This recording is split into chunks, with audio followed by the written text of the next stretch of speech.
하나님이 만물을 창조하실 때 식물이든 동물이든 그 생존의 법칙을 주셨습니다.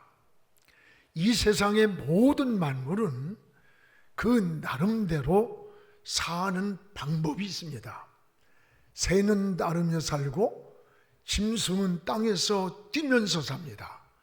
물고기는 물속에서 살고 나무는 흙에다 뿌리를 내리고 삽니다. 그러면 인간은 어떻게 사는 것인가? 땅을 밟고 살고 있지만 하늘을 바라보고 사는 게 인간이에요. 그래서 히랍 사람들은 인간을 안드로포스, 즉 위를 바라보는 존재다, 이렇게 고백을 했습니다. 위를 바라본다는 말은 저 위에 계신 하나님을 바라본다는 뜻입니다. 하나님을 바라볼 때 지혜가 생깁니다. 영혼이 맑아지고 마음의 평화가 임하게 됩니다. 만물 중에 인간이 뛰어난 존재인 것은 의식주 문제나 번식의 문제가 다른 게 아니에요. 인간에게는 유일한 영적 존재이기 때문에 하나님을 바라보며 사는 겁니다. 그래서 하나님은 인간에게 창세기 1장 28절에 공중에 나는 새와 땅에 기는 것과 또 물속에 있는 것과 씨 맺는 열매까지 만물을 다스리고 정복하라고 하셨어요. 이것은 하나님이 인간에게만 주신 특권이고 축복인 겁니다. 그런데 인생을 살다 보면 여러분, 믿음 안에 살면서도 때 아닌 고난이 있고 시련을 당할 때가 있고 또 실패를 만날 때가 참 많습니다. 때로는 희망이 보이지 않는 장애물의 복병을 만날 때도 있습니다. 신앙생활 잘한다고 고난이 없는 것 아닙니다. 잘 되는 일만 있는 것도 아닙니다. 우리 이런 과정만 보면 때로는 이해할 수 없이 절망하고 낙심할 때가 있습니다. 그러나 인생의 성공과 실패는 그 결과까지 가봐야 하는 거예요. 지금은 어느 누구도 인생을 바로 살았다고 또는 잘못 살았는지 성공했는지 실패했는지 함부로 평가할 수가 없습니다. 저는 성경의 인물 중에 요셉이를 좋아합니다. 요셉이의 그 과정을 보면 참으로 파란만장합니다. 아버지의 사랑받는 그것 때문에 오히려 형제들이 요셉이를 애굽에 팔아버렸고 또 애굽에서 신앙을 지키고 믿음으로 살아버리고 한 결과가 유혹을 뿌리친 것이 오히려 감옥을 가는 비운에 빠지게 됐습니다. 요셉이의 이런 한 과정만 본다면 절망하고 낙심하고 이럴 때 내가 믿음으로 살려고 했는데 하나님은 지금 어디 계시는 걸까? 왜 나를 지키지 않고 나를 왜 이 고통에다 놓았을까? 이런 낙심과 절망이 찾아올 수가 있는 거예요. 우리도 믿음대로 바로 살아보려고 하는데 요셉처럼 고난이 다가올 때가 있습니다. 이럴 때 낙심하기가 쉬운 거예요. 그러나 따라합시다. 하나님의 숨은 손길. 오늘 우리는 하나님의 숨은 손길이 있음을 알아야 돼요. 이것을 성경에서는 하나님의 섭리라 이렇게 말합니다. 하나님의 숨은 손길이 있는 거고 그것이 하나님의 섭리입니다. 하나님은 감옥을 통해서 요셉이를 애굽 나라의 총리로 세우는 지름길을 만드셨고 그리고 축복의 통로가 되게 하셨습니다. 요셉이가 아무리 똑똑하고 뛰어나도 그 바벨론 제국의 여러분 총리가 된다는 것은 있을 수가 없는 거예요. 그러나 이런 절박한 사망 같은 음침한 골짜기 이 감옥을 통해서 오히려 총리가 되는 지름길이 열렸고 축복의 통로가 열린 거예요. 사랑하는 여러분, 여러분도 인생을 살다가 보면 고난을 만날 때 원래 여러분은 어떻게 반응합니까? 원망부터 하고 낙심부터 하고 있지 않습니까? 마귀는 어떻게든지 여러분이 원망하고 불평을 통해서 우리의 신앙과 삶을 공격하려고 한다는 걸 잊지 말아야 돼요. 오늘 이스라엘 백성들의 모습을 보세요. 오늘 그래서 그리스도인들은 모든 것이 합력하여 선을 이루는 것이다. 그리고 이것이 하나님의 뜻임을 믿어야 되는 겁니다. 오늘 말씀은 사도 바울이 로마 옥중에서 빌립보 성도들에게 보낸 편지입니다. 어떻게 사는 것이 성도가 사는 방법인가를 잘 말씀해 주고 있습니다. 무엇보다도 주 안에서 살아야 기쁨이 있음을 말씀하고 있습니다. 여러분 1절을 우리 함께 읽겠습니다. 끝으로 나의 형제들아 주 안에서 기뻐하라. 너희에게 같은 말을 쓰는 것이 내게는 수고로움이 없고 너희에게는 안전하니라. 나의 형제들아 주 안에서 기뻐하라. 내가 같은 이런 말을 반복했어도 수고로움이 없고 너희는 보호를 받고 안전한 것이다 라고 했습니다. 성경에는 기쁨이라고 하는 말이 무려 80번이나 나옵니다. 하나님의 자녀들이 기쁘게 살기를 원하는 것이 하나님의 뜻이에요. 부모가 자녀가 근심 걱정하며 사는 모습을 원하겠어요? 기쁘고 행복하게 사는 모습을 원하는 것 하나님도 똑같습니다. 그래서 1절에 기뻐하라는 말씀을 반복하는 것이 내게 수고로움이 아니라고 했어요. 기쁨이 이렇게 중요하다고 하는 말씀입니다. 그러나 기쁨에도 두 종류의 출처가 있습니다. 하나는 외적인 기쁨이 있습니다. 어떤 물질이나 또는 소유나 환경에서 오는 기쁨을 말합니다. 그러나 이것은 언제라도 흔들리고 변할 수 있는 기쁨입니다. 여러분 인생을 살다 보면 소유를 잃을 때가 있습니다. 또 여러분 건강을 잃을 때도 있습니다. 우리의 365일 늘 맑고 청명한 날씨만 계속될 수 없는 것처럼 늘 좋은 일만 있을 수는 없는 거예요. 사업에 부도도 날 때가 있고 갑자기 질병이 찾아올 때도 있고 인생의 경기가 뒤틀릴 때도 있고 직장을 잃고 시험에 떨어지는 경우도 있습니다. 이럴 때 여러분 외적인 기쁨은 그 환경이 변할 때 바뀔 때 슬픔이 되고 절망이 되고 때로는 원망이 되는 거예요. 이것이 외적으로 오는 기쁨이기 때문에 그래요. 그러면 또 하나의 기쁨은 뭐냐? 오늘 내적인 기쁨이 있습니다. 이 기쁨은 하나님이 주시는 기쁨이에요. 환경을 초월하는 기쁨. 바울은 지금 로마 감옥에 있는 겁니다. 자신은 지금 감옥 안에 갇혀 있으면서도 저 감옥 밖에 있는 빌립보 성도들을 향해서 반복적으로 기뻐하라. 내가 다시 말하느니 기뻐하라. 자기는 감옥 안에 있는데 어떻게 감옥 밖에서 있는 자유로운 저들을 향해 기뻐하라고 말할 수 있겠어요? 이것은 환경에서 주어진 그런 기쁨이 아니에요.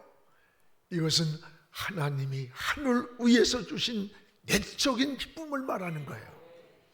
성도는 이 기쁨을 소유하고 살기를 기도해야 되는 거예요. 그러면 어떻게 이런 내적인 기쁨을 우리가 소유할 수고 그리고 살 수 있는 겁니까? 여기 오늘 따라합시다. 주 안에서. 오늘 주 안에서라는 말씀을 주목하시기 바랍니다. 주 안에 기쁨이 있기 때문입니다. 여러분, 에덴 동산은 기쁨의 동산입니다. 왜 기쁨이 있습니까? 하나님과 동행하는 곳이고 하나님과 함께 살았기 때문입니다. 그런데 에덴을 쫓겨나면서부터 기쁨도 떠나고 평안도 떠나고 안식도 떠나버렸던 거예요. 오늘 그러면 우리가 기쁨을 소유하고 사는 비결은 뭐냐? 바로 주 안에서 사는 것이라고 했어요. 어린아이가 전쟁이 나고 세상이 요동을 친다 할지라도 엄마 품에 안겨있는 그 아이는 편안하게 잠을 잘 수가 있는 거예요. 엄마 품에 있기 때문에. 그렇습니다. 어거스틴의 고백을 여러분 잘 압니다. 그런 세상에 방종을 하고 타락을 했습니다. 어느 날 하나님 말씀을 깨닫고 돌아왔을 때 이런 고백을 합니다. 하나님이여, 내가 당신의 품으로 돌아오기 전까지는 내 마음에 평안도 기쁨도 안식도 없었습니다. 그렇습니다. 이게 주님 품을 떠난 인생의 고백인 것이에요. 오늘 우리는 어떻게 사는 게 성도가 사는 방법입니까? 주 안에서 사시기를 축복합니다. 주님 안에 사는 것이 평안이고 기쁨이고 행복인 거예요. 부모의 품 안에 있는 자녀가 안식이고 기쁨이고 평안이 되는 것과 같은 거예요. 우리나라에 처음에 복음이 들어왔을 때 많은 순교자들이 나왔습니다. 그 순교자 열전이라고 하는 책을 보면은 이런 글이 있습니다. 그 순교자 열전이라는 책에 보면 예수를 끝까지 믿겠다고 하면 칼로 목을 쳐 죽이는 거야. 그러나 그 순간에 나는 예수님을 안 믿겠습니다 라고 하면 살려주는 거예요. 삶과 죽음이 믿음의 고백과 배신이에요. 그때에 초창기 우리 기독교인들이 목을 내밀면서 나는 주님을 사랑합니다, 나는 예수 그리스도를 믿습니다, 그때마다 이 망나니들이 그 목을 그대로 쳐버린 거예요. 절투산에서 목이 잘린 순교자들이 한결같이 피를 다 쏟아진 그 하얀 창백한 얼굴에서 미소를 잃지 않고 목이 떨어져 죽어 있더랍니다. 여러분, 스데반이 수없이 날아오는 돌무더기에 돌에 맞아 죽어가면서도 그의 얼굴은 천사의 얼굴과 같았다. 천사의 얼굴이 이그러지고 찌그러졌을까요? 가장 환하고 기쁨과 평안과 하나님을 바라보는 모습을 천사의 얼굴이라고 표현한 거예요. 돌무더기에 죽어가는 그 시간에도 저 우편보좌에 앉아 계시지 않고 주님이 벌떡 일어나시는 그 모습을 바라보던 스데반은 그의 얼굴이 천사의 얼굴과 같았다는 거예요. 이것은 여러분 환경에서 조건에서 얻은 평안이 아니에요. 주 안에서 누리는 기쁨이요 평안이요 안식인 것입니다. 사랑하는 여러분, 오늘 여러분 세상 살다 보면 보전풍랑 파도 많아요. 신앙생활 잘한다고 고난이 없는 거 아니에요? 그럼에도 불구하고 우리가 그럴 때마다 주님 품으로 달려가시기 바랍니다. 주님을 바라보시기 바랍니다. 주님을 도피성으로 삼으시기를 바랍니다. 바로 주 안에 평안이 있습니다. 주 안에 기쁨이 있습니다. 주 안에 안식이 있기 때문입니다. 이 은혜를 함께 누리기를 주의 이름으로 축복을 합니다. 그러면 우리 성도가 사는 방법은 뭘까? 사는 방법은 따라합시다. 구별되게 사는 것이다. 성도는 거룩한 백성이에요. 구별된 백성입니다. 나시린입니다. 오늘 2절 본문을 함께 읽겠습니다. 개들을 삼가고 행악하는 자들을 삼가고 몸을 상해하는 일을 삼가라. 오늘 여기에 삼가라는 말씀이 여러 번 나와요. 오늘 삼가하란 말은 경계하라, 주의하라, 조심하라는 거예요. 왜 그럴까? 물들어가기 때문에, 위험하기 때문에 주의하라는 거예요. 그렇습니다. 여러분, 무엇보다도 개들을 삼가하라 그랬어요. 개들을.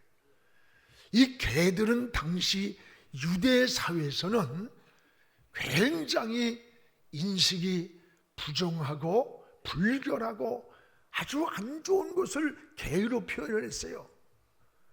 부정한 것들, 즉 세속적인 가치관을 조심해야 된다, 주의해야 된다는 말씀이에요. 개들을 삼가라는 말은. 그래서 성경에서 개들로 표현한 것이 세 가지가 나옵니다. 하나는 비양심적인 것을 개들로 표현을 했습니다. 여러분, 하나님이 우리 인간에게 주신 선물이 뭔지 알아요? 양심이라고 하는 선물이에요. 양심은 선악을 알게 하고 또 하나님을 찾아가는 나침반과 같은 거예요. 그런데 이런 양심을 버린 자들, 더러워진 자들, 양심이 화인 맞은 자들을 조심하라는 거예요. 삼가라는 거예요. 또 하나는 탐욕을 개들로 표현했습니다. 탐욕은 자기 욕심만 채우려는 이기적인 삶을 말하는 거예요. 오늘 여러분, 자기 욕망만, 이익을 위해서 저 수단 방법을 가리지 않는 이기적인 자들이에요. 이런 자들이 권력을 가져보세요. 사람 다 죽입니다. 독재를 씁니다. 소유를 가져보세요. 이 세상에 약한 자들은 다 처형되는 거예요. 이 사회가 어두워지고 혼란해지고 무질서지는 거예요. 이걸 여러분 탐욕을 개라고 표현했어요. 또 하나는 음란한 것을 개들로 표현했습니다. 계시록 22장 15절에 보면 개들을 삼가고 조심하라. 개들과 여기 개들과 짐승, 점술가들과 음행하는 자들과 살인자들과 우상 숭배자들과 및 거짓말하는 좋아하는 지어내는 자는 다 성 밖에, 주님 밖에, 하나님 밖에, 구원 밖에, 하나님 앞에 밖이란 말은 버림을 받았다는 거예요. 보호가 없다는 거예요. 오늘 여러분, 지금 온통 세상이 음란 문화에 빠져 있는 것, 이게 세상 같아요. 정신세계도 사상도 마음도 가정도 음란 문화에 온통 오염이 되어 있습니다. 건강한 사회, 건강한 문화, 건강한 교육을 위해서는 오늘 이 개들과 같은 이 음란한 문화, 탐욕의 문화, 이 더러움을 삼가라는 거야. 이게 그리스도인들이 살아가는 방법인 거예요. 여러분, 사람이 사는 방법과 짐승이 사는 방법이 다른 겁니다. 개가 사람을 물었다고 하면 그 별거 아니야, 뉴스거리도 아니야. 그런데 사람이 개를 물었다고 생각해 보세요. 그러면은 빅뉴스가 됩니다. 오늘 여러분, 사람은 사람이 사는 방법이 다르다는 거예요. 그리스도인은 그리스도인들이 사는 방법이 다른 거예요. 거룩하게 구별되게 사는 거라는 거예요. 그래서 오늘 여기 보면 또 하나, 개들을 삼가고 여기에 2절에 행악자들을 삼가라. 행악자들. 이 행악자들이란 말은 악한 일꾼이란 원문의 뜻이에요. 이것은 불신자가 아닙니다. 저 밖의 세상이 아니라 신앙이 잘못된 교회 안에, 신앙 안에 있는 자들을 행악자라 했어요. 바울은 이들을 하나님의 일꾼이 아니라 악한 일꾼이라고 평가했어요. 이런 자들을 조심하고 경계하라는 겁니다. 그렇습니다. 여러분 살면서 가장 조심해야 될 게 뭔 줄 알아요? 사람이래요. 사람. 외진데서 사람을 만나면 가장 두려운 존재가 사람이랍니다. 우리는 사람을 떠나 살 수 없는 존재임에도 불구하고 사람을 조심하라는 권면이에요. 특히 바울은 행악자들을 삼가하라. 행악자들, 악한 일꾼들. 여러분, 왜 물들기 쉽고 넘어지기 쉽기 때문이라는 거예요. 그렇습니다. 오늘 여러분 주변을 살펴보십시오. 여러분이 만나고는 이웃이나 친구나 또는 성도나 주변의 환경을 살펴보세요. 여러분의 신앙에 유익을 줍니까? 신앙을 병들게 만듭니까? 자꾸 원망하고 불평을 잘합니까? 이런 사람들은 삼가하는 것이 그리스도인이 사는 지혜라는 거예요. 왜? 세상이 너무 악하기 때문이라고 했습니다.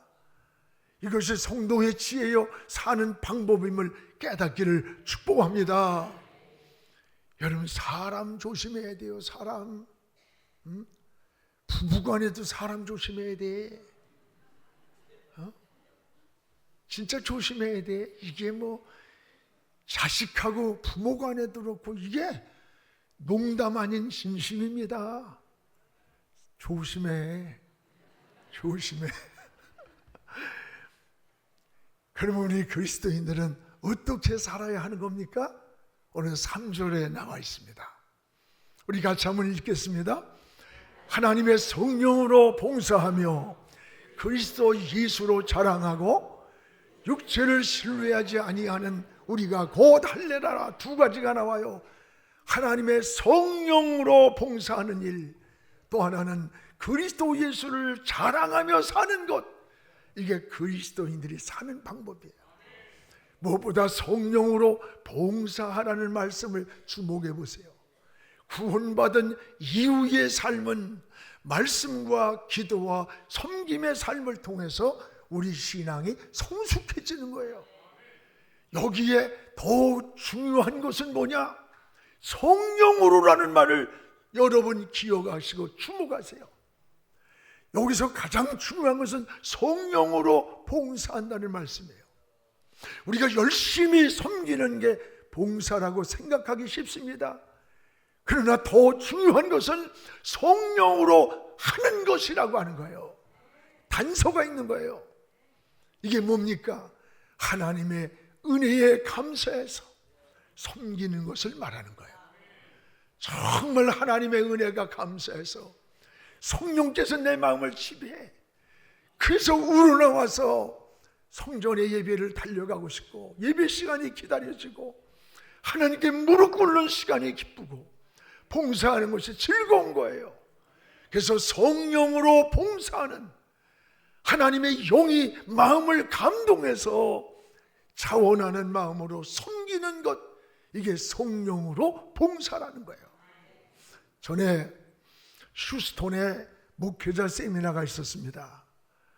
거기에 암에 걸려서 거의 말기에 이르는 집사님이 그곳에 나와서 목사님들이 쭉 서서 몇백 명인데 줄을 서서 식기를 가지고 식사를 하는데 그 집사님이 기쁘게 봉사를 하면서 섬긴 것을 보고 그 담임 목사님이 그분의 이야기를 하면서 목이 메어가지고 우는 거예요. 지금 이 집사님은 말기 암입니다. 오늘인지 내일인지 모르는 내 시한부의 인생을 살고 있습니다. 그러면서 그때 그 집사님이 그래요. 목사님들, 전 너무 행복해요.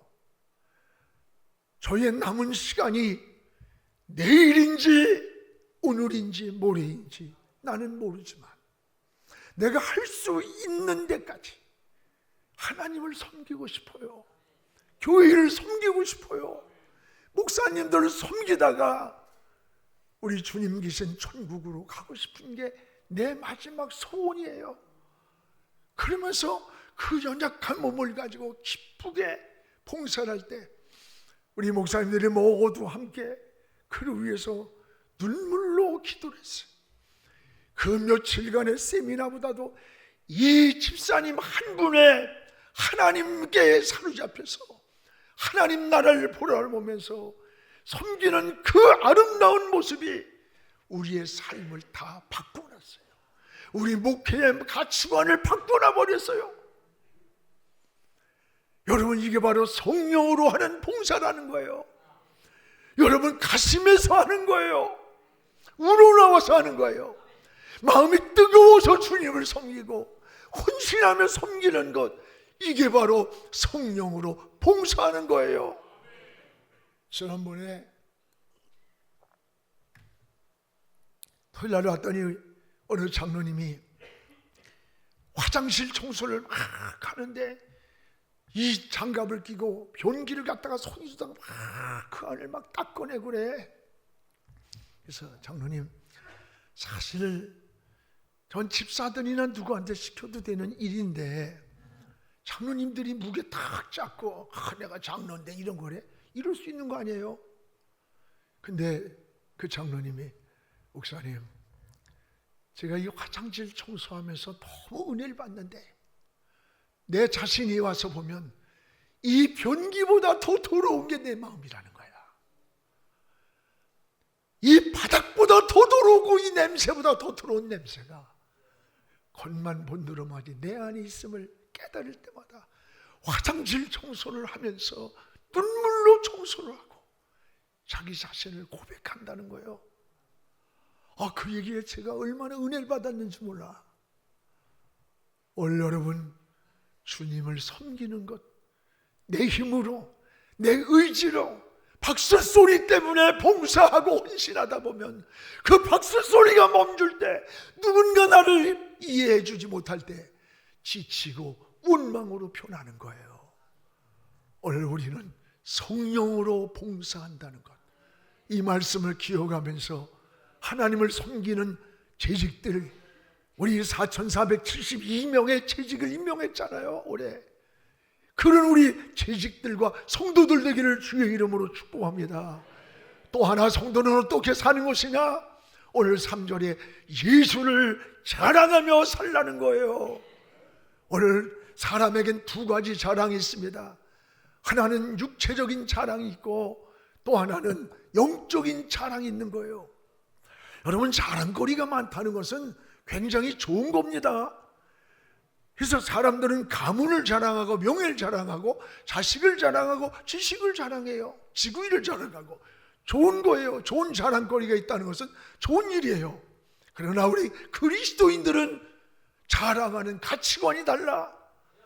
그리스도는 무엇을 자랑하느냐? 오늘 사도 바울은 3장 8절에 다메섹에서 주님을 만났습니다.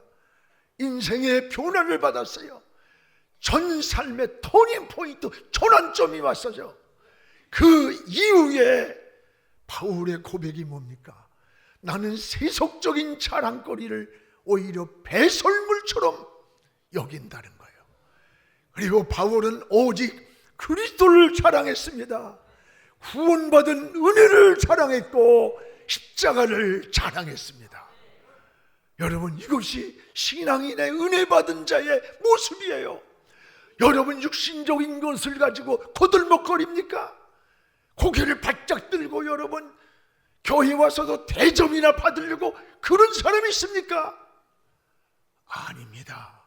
진정한 은혜는 오늘 사도 바울을 통해서 그리스도를 자랑할 줄 아는 것, 구원받은 은혜를 자랑하고 십자가에 피 묻은 복음만이 생명임을 자랑했는 것, 예수 그리스도를 아는 지식이 가장 고상하기 때문이라고 했습니다. 그리스도가 우리의 구주가 되시기 때문입니다. 예수 그리스도가 안식이고 영원한 생명이기 때문입니다. 예수 그리스도가 하나님께 관한 영원한 길이기 때문입니다. 여러분, 성도는 무엇을 하든지 주님을 자랑하세요. 주님을 높이시기 바랍니다. 자녀가 공부를 잘해도, 직장에 취업을 했어도, 사업이 잘 돼도 주님의 은혜고 주님이 주신 축복이라고 말하십시오. 주님을 높이고 주님을 자랑하세요. 이것이 하나님의 받은 은혜 받은 자의 모습이요, 더 큰 은혜를 누리는 자입니다. 여러분, 내가 어떤 일할 때 부모님을 자랑하고 부모님이 주신 은혜야, 선생님께서 날 이렇게, 그 사람이 더 사랑도 받게 되는 거예요. 사랑하는 성도 여러분, 성도는 세상 사람들과 사는 방법이 다릅니다. 삶의 가치관이 다릅니다. 세계관이 다르고 추구하는 목표가 다른 거예요.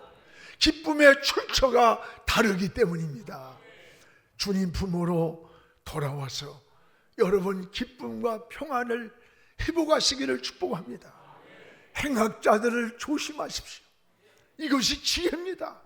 그리고 성령으로 봉사하며 우리 주님을 높이고 어느 곳에 있든지 주님을 자랑하는 여러분 되기를 바랍니다. 그러면 목자장 되시는 우리 주님이 나타나시는 그날에 여러분에게 수고했다, 잘했다, 일한 대로, 그리고 풍성한 은혜로 여러분을 축복해 주실 것입니다. 기도하겠습니다.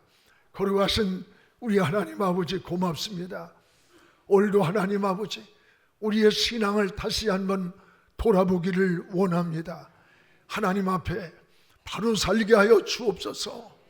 주님 앞에 주님 성도답게 살게 하시고, 성도는 사는 방법이 다르다고 했습니다.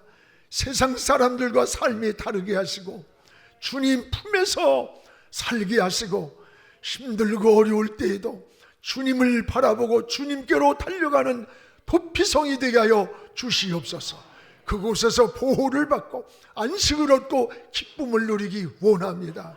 하나님, 우리의 삶의 목표가 주님이 되게 하시고 어느 곳에 있든지 주님을 자랑하고 주님을 높이고 주의 이름으로 살아가는 저희들의 삶이 되게 도와주시옵소서. 예수님 이름으로 기도하옵나이다. 아멘.